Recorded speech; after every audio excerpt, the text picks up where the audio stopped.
नमस्कार विद्यार्थी मित्रों, ધોરણ 9 ની અંદર આપનું સ્વાગત છે.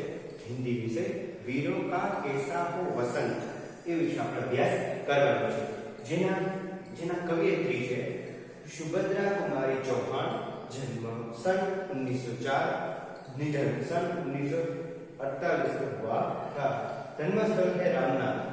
जो सुभद्रा कुमारी चौहान का जन्म प्रयाग में ठाकुर रामनाथ के घर हुआ था. कास्टवेयर गर्ल्स कॉलेज में उन्होंने शिक्षा प्राप्त की. उनका विवाह खंडवा निवासी लक्ष्मण सिंह चौहान के साथ हुआ था. सुभद्रा कुमारी चौहान ने कांग्रेस के असहयोग आंदोलन में भाग लेने के लिए अपना अध्ययन छोड़ दिया और पति को भी देश सेवा में भाग लेने के लिए प्रेरित कर दिया. सुभद्रा कुमारी चौहान की जो शादी हुई थी उसके पति का नाम है लक्ष्मण सिंह चौहान और वो शादी से पहले वो ठाकुर रामनाथ के घर, रामनाथ के पिता है ठाकुर है, उन ठाकुर रामनाथ के यहाँ उनका जन्म हुआ था. उसके बाद उसके पति का जो नाम है लक्ष्मण सिंह चौहान वो उसके साथ उसका विवाह हुआ. खंडवा निवासी रहते, खंडवा गांव में वो रहते थे. सुभद्रा कुमारी ने असहकार आंदोलन में चौहान ने असहकार आंदोलन हुआ था 1942 में और तब उसने उन्हें अध्ययन छोड़ दिया और अपने पति को देश सेवा के लिए प्रेरित कर दिया और दोनों दंपति ने देश सेवा के लिए आगे बढ़े. उसके बाद हम बात करते हैं कि सन 1947 में कि 15 फरवरी को जबलपुर के समीप एक मोटर दुर्घटना में उनका देहांत हो गया. अभी हमारा देश आजाद ही नहीं हुआ था तभी वो 15 फरवरी 1948 में आजादी के बाद 1948 में जबलपुर के समीप देखिए बाकी को भी देश सेवा में लगा दिया. सन 1947 की 15 फरवरी का जबलपुर के समीप एक मोटर दुर्घटना के प्रति उसके देहांत हो गया और सुभद्रा कुमारी चौहान के केवल स्वतंत्रता सेनानी वरन उन्हें साहित्य सृजन भी विपुल मात्रा में की हुई थी. मुकुल वज्र त्रिधारा वगैरह उनके काव्य संग्रह है. बिखरे मोती उन्मादिनी सीधे साथे चित्र कहानी संग्रह बिखरे मोती नामक पुस्तक पर उन्हें सक्सेरिया पुरस्कार उसने प्रदान हुआ था. और सुभद्रा कुमारी चौहान की भाषा शैली सरल और सुबोध है. प्रस्तुत कविता में वीरों की सुलभता को प्रोत्साहित करती हुई उत्तम काव्य रचना है. पूर्व पश्चिम उत्तर दक्षिण चारों दिशाएं पुकार कर रही है. पर्वत हल्दी घाटी सीगढ़ भी तैनात है तो गए है तो वीरों का कैसा हो वसंत कहेगा कवियत्री श्री वीरों का उत्साह बढ़ाता हुआ ये काव्य है. वीरों का है कैसा हो वसंत आ रही हिमाचल से पुकार हे उठती गरजता बार बार प्राची पश्चिम भूम नभ अपार. क्या कहते हैं वीरों का कैसा वसंत होना चाहिए? हिमालय में पुकार होनी चाहिए उसकी. युद्ध में जाते हो तो पुकार पूरी धरती पर होनी चाहिए. दूसरी बात उदती गरजता उदती यानी कि समुद्र. उदती का अर्थ क्या होता है? समुद्र. उदती का अर्थ होता है समुद्र है वो गरजता होना चाहिए. वीरों का वसंत क्या हो? वसंत ऋतु ની અંદર તહેવાર આવતા હોય વસંત ઋતુમાં સરસ મજાનું ફૂલ ખીલતું હોય એકદમ મસ્ત. તો આપણો વીરોનું વસંત કેવું હોય? વીરોનું વસંત જોરદાર હોય, તાકાતવાન હોય. માલિકાનું જેવું ન હોય, તાકાતવાન હોય વીરોનું વસંત. અને એ વસંત જે છે એ હિમાલયમાં પુકાર થવી જોઈએ નહીં, સમુદ્રની અંદર ગરજતો હોવો જોઈએ. અને પ્રાચી એટલે કે પૂર્વ દિશામાં, પશ્ચિમ દિશામાં, ભૂ એટલે જમીન પર, નભ એટલે આકાશ પર, अपार सब कुछ रहे हैं दिग दिगंत यानी कि अनंत. दिग दिगंत का क्या होता है? दिग दिगंत यानी कि अनंत. दिगंत यानी कि अनंत. सभी जगह कीर्ति होनी चाहिए. वीर शिवाजी, वीर संभाजी, वीर शिवाजी। ईसा की क्रांति कैसे, क्रांतिकारी लोगों की कैसे सभी जगह पुकार होती है। सुभाष चंद्र बोस, क्रांतिकारी शेखर, आज ये सभी लोग हैं वो हमारे देश के लिए लड़े हैं और देश के लिए कुर्बान हुए हैं। इसीलिए वीरों का वसंत कैसा होना चाहिए, जोरदार होना चाहिए, बहादुरीपूर्वक होना चाहिए, लड़ाई होनी चाहिए और सभी जगह पर शोर गुब्बार होना चाहिए। तभी पता चलता है कि वीर है वो लड़ने आया है। वीरों का हो ऐसा वजन, वीरों का कैसा हो वजन। फूली सरसों ने दिया रंग, मधु लेकर आप अचानक, बहुधु वसुधा पुलकित अंग अंग। हे वीर वेश में किंतु कत, वीरों का कैसा हो वजन। तो क्या कहते हैं हम, वीरों का वजन क्या कहते हैं कि वीरों का वसंत जो है क्या कहते हैं, फूली सरसों ने दिया रंग, एकदम शान से आए, मधु लेकर आए, अचानक अनंग मधु लेकर आएंगे और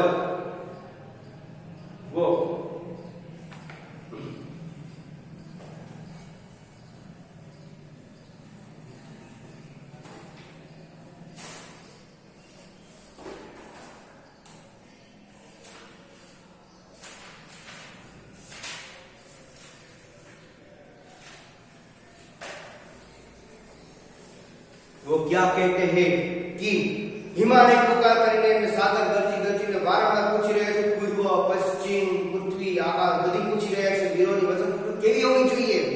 સરસો પર ફૂલ આવી ગયા છે, તેનાથી વાતાવરણ પીળું થઈ ગયું છે, કામદેવ પોતાની મંદિરા લઈને આવી પહોંચ્યા છે, પૃથ્વી પર નવવધુ જેવી સજીને પસંદ થઈ ગઈ છે। જ્યારે વસંત ઋતુ આવે, વસંત ઋતુ આવશે 5 તારીખે વસંત ઋતુ પાંચમ છે, 5 તારીખે વસંત ઋતુ, એટલે કાલથી તે વસંત ઋતુ બેસી જાય છે। પહેલી તારીખ છે કાલ, આજ બીજી તારીખ, આવતીકાલ બીજી તારીખે એકમ બે છે, આજે અમાસ છે, એટલે કાલથી વસંત ઋતુ બેસી જાય છે। એટલે વસંત ઋતુ આવે ત્યારે ફૂલ કેટલું સરસ ખીલી ઉઠે છે, કેવા કે આખી પૃથ્વી જાણે સજી ધજી હોય ને, આમ શણગાર છે જો પૃથ્વી એવું લાગે છે। અને કામદેવ પોતાની જે ઈચ્છા શક્તિઓ છે એ બહાર કાઢે છે। એવી જ રીતે વીરો જે છે એ શું કરે છે, પરંતુ નાયક વીર પુરુષ આમાં રુચિ રાખતા નથી, મોહિત થતા નથી, એ પોતાના જીવન બરબાદ કરતા નથી।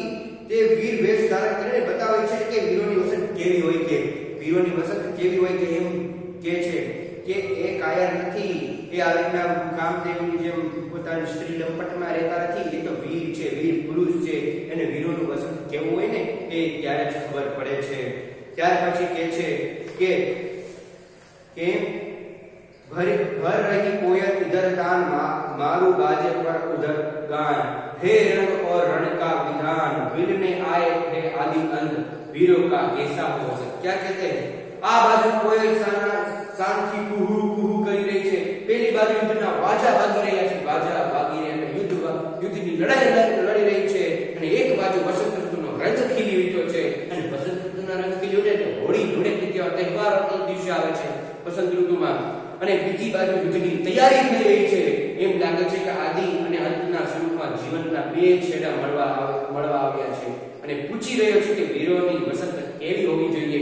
એક બાજુ યુદ્ધના મંડાણ થઈ રહ્યા છે, કે બીજી બાજુ વસંત ઋતુની કોયલ બોલી રહી છે। વસંત ઋતુની અંદર કોયલ વધારે બોલે, વસંત ઋતુની અંદર કોયલ બોલે છે, અને આ બાજુ મધુર પૃથ્વી સજી રહી છે, સુંદરતા રાખી રહી છે પૃથ્વીની અંદર। તો પેલી બાજુ જે વીર જે છે, યુવક વીર સૈનિક વીર એ યુદ્ધ માટે સજ્જ થઈ રહ્યા છે, તૈયાર થઈ રહ્યા છે, યુદ્ધ માટે લડે છે। વસંત ઋતુમાં કેવી હોય છે વીરોની વસંત કે પછી કે છે કે कह दे अतीत अब मौन त्याग, पलंग के तुझे में क्या क्यों लगी आग, एक कुरुक्षेत्र अब अजाग जाग, बदला अपने अनुभव नंद, वीरों का कैसा हो वसंत।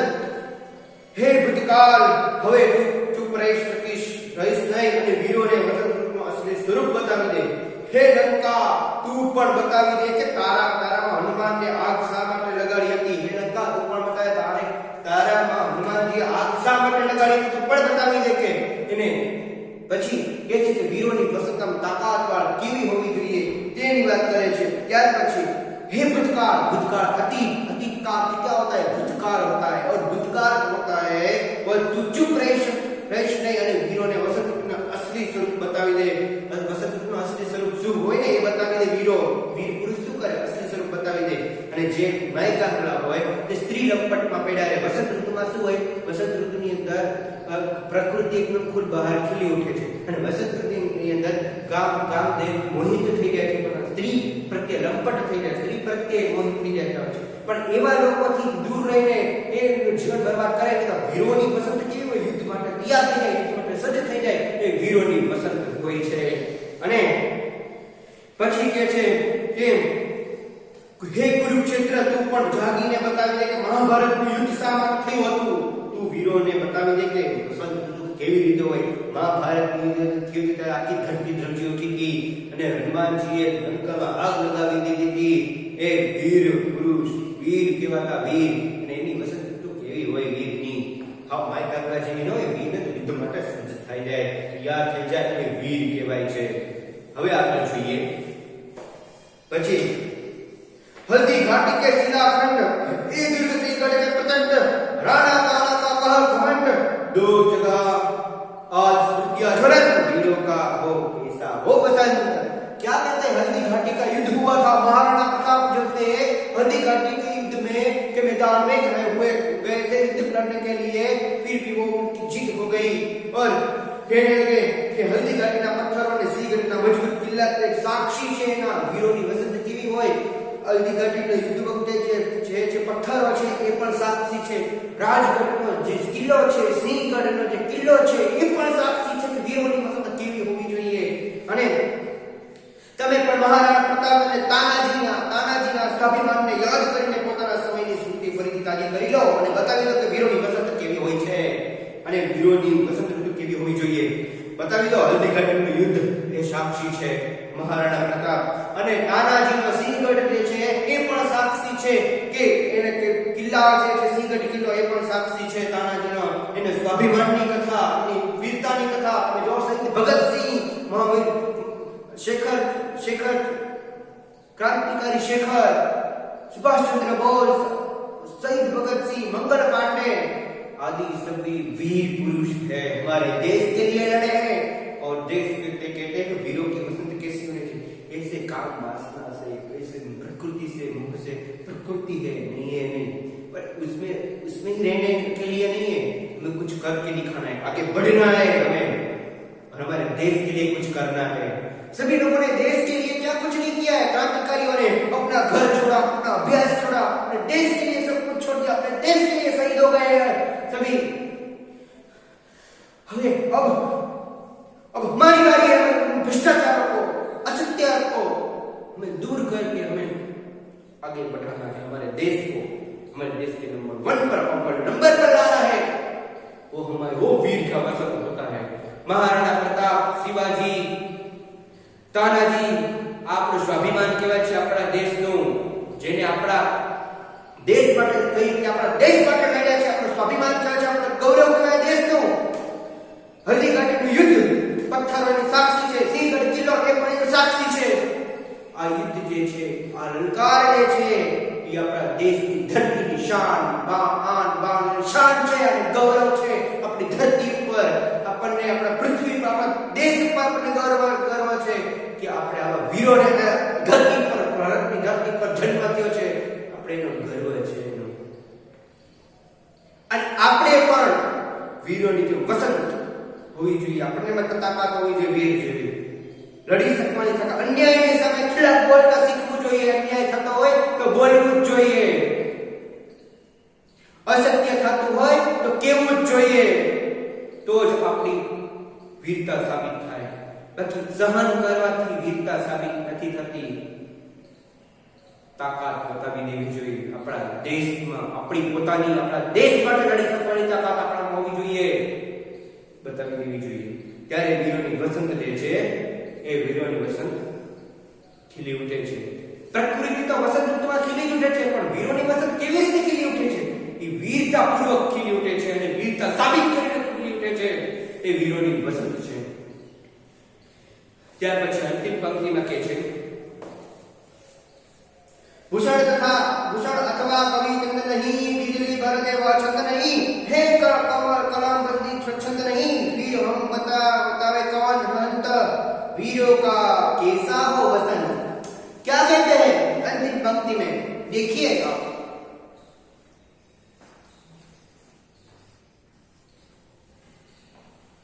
अंतिम पंक्ति में क्या कहते हैं, आज ये कवि भूषण અને ચંદ્ર બધાય જેવા વીર રસના કવિઓ નથી। ચંદ્ર બધાય પૃથ્વીરાજ રાસોની રચના કરી હતી। ચંદ્ર બધાએ પૃથ્વીરાજ ચૌહાણની ઐતિહાસિક કથા જે છે એ ચંદ્ર બધાએ પૃથ્વીરાજ રાસોની સંસ્કૃતમાં રચના કરી હતી અને હિન્દીમાં રચના કરી હતી અને તેમાં પૃથ્વીરાજ ચૌહાણનો આખો જે છે એનો ઇતિહાસ લખવામાં આવેલો હતો અને આજે એ નથી। ચંદ્ર બધાય નામના જે વ્યક્તિ જે છે, જે કવિ છે, એ કવિ આજે જોવા મળતા નથી કારણ કે તેમને પૃથ્વીરાજ ચૌહાણની આખી ગાથા લખી હતી, પૃથ્વીરાજ રાસો લખી હતી અને એના ઇતિહાસ વિશે લખી હતી। આજે તે જોવા મળતા નથી। જે એવો છંદ પણ નથી, એવો છટા નથી એવી જેને સાંભળીને લોકોમાં વીજળી જેવી બલિદાનની ભાવના સળવળી ઉઠે। આજના લોકોમાં એવી બિલકુલ તાકાત નથી કે એ લોકોને એ આપણા દેશ માટે મનની અંદર વીજળી પ્રજ્વલિત થાય અને એ કવિઓ, એ લેખકો એ સમયની અંદર એવા થઈ ગયા કે વાંચીને પણ તે દેશ માટે કંઈક આહુતિ આપવા લાગ્યા। આપણે દેશ માટે કંઈક બલિદાન આપવું પડે ને તો એ પણ પાછો પાણી કરતા નહીં। એવા વીર જે છે, એવા વીરની વાત કરવામાં આવી છે। પછી તમે સાંભળી લો, આ ઉપરાંત અમારી કલમ પર પણ પ્રતિબંધ લાગેલો છે। સ્પષ્ટ શબ્દમાં કંઈ પણ લખવું સંભવ નથી। સ્પષ્ટ શબ્દમાં લખો ને કે સંભવ નથી। કલમને પણ જાળવીને લખવું પડતું છે। કલમમાં આપણે પણ જાળવીને લખવું પડતું હોય છે। કોઈ પણ શબ્દ આગો પાછો ન થવો જોઈએ અને અન્યાયપૂર્વકનું વસ્તુ વર્તન ન થવું જોઈએ। લખવામાં પણ અન્યાયપૂર્વક ન થવું જોઈએ। કલમમાં પણ પ્રતિબંધ છે, લખવાની મર્યાદા છે અને આ મર્યાદા જે છે એ બાંધી રાખે છે અને કંઈ પણ જે ઉદ્યોગ લખવાનું સ્પષ્ટ લખવું ને એ સંભવ નથી। ચોખ્ખું સ્પષ્ટ લખવું કે સંભવ નથી। હે દુર્ભાગ્ય, પછી અમને કોણ બતાવશે કે વીરોની વસંત કેવી હોય છે। પહેલાના સમયની અંદર કવિ લેખકો હતા જે દેશ માટે શહીદ થયા હતા, દેશ માટે દરેકના ઇતિહાસ વિશે લખતા અને દરેકના ઇતિહાસ વિશે લખીને તે પોતે એક મહાન કવિ થઈ ગયા, મહાન લેખકો થઈ ગયા। આજના સમયમાં એવું નથી। આજના સમયમાં જેવું લખવા જઈએ ને તો આજના સમયમાં આપણને તે જૂતા પડે, બાકી તો કંઈ જ થઈ શકે નહીં। તો હું અહીંયા આજનું જે કાવ્ય જે છે વીરો કા હે વસંત એ અહીંયા પૂર્ણ કરું છું। તો તમારું જે હોમવર્ક છે એ તમે નોંધી લો। તમારું હોમવર્ક જે છે એ હોમવર્ક શબ્દાર્થ, સ્વાધ્યાય, પ્રશ્ન નંબર 2, 3 બાકી બુકમાં લખો। આટલી વસ્તુ તમારે બાકી બુકમાં લખી રાખવાની રહેશે। શબ્દ, સ્વાધ્યાયનો પ્રશ્ન 2 અને 3 બાકી બુકમાં લખવાનું રહેશે। તો અહીંયા આપણે વીરો કા હે વસંત પૂર્ણ કરી દઈએ। કાલથી વસંત ઋતુ બેસી જાય છે। આમ એકમ છે કાલે, આજ અમાસ થઈ, કાલે એકમ છે, વસંત ઋતુ છે, પ્રકૃતિના અંદર સરસ મજાના ફૂલો ખીલશે અને આપણે પણ સરસ મજાના ખીલવાનું છે। પરીક્ષાનો સમય આવે છે તો આપણે પણ પ્રફુલ્લિત રહેવાનું છે। જેમ પ્રકૃતિ પ્રફુલ્લિત રહે છે વસંત ઋતુમાં, એમાં આપણે પણ પ્રફુલ્લિત રહેવાનું છે। આપણે પણ મહેનત કરીને આગળ વધીને આપણા દેશનું, આપણા માતા પિતાનું, આપણી સ્કૂલનું નામ રોશન કરવાનું છે। તો અહીંયા આપણે ક્લાસ પૂર્ણ કરીએ। ધન્યવાદ, આભાર।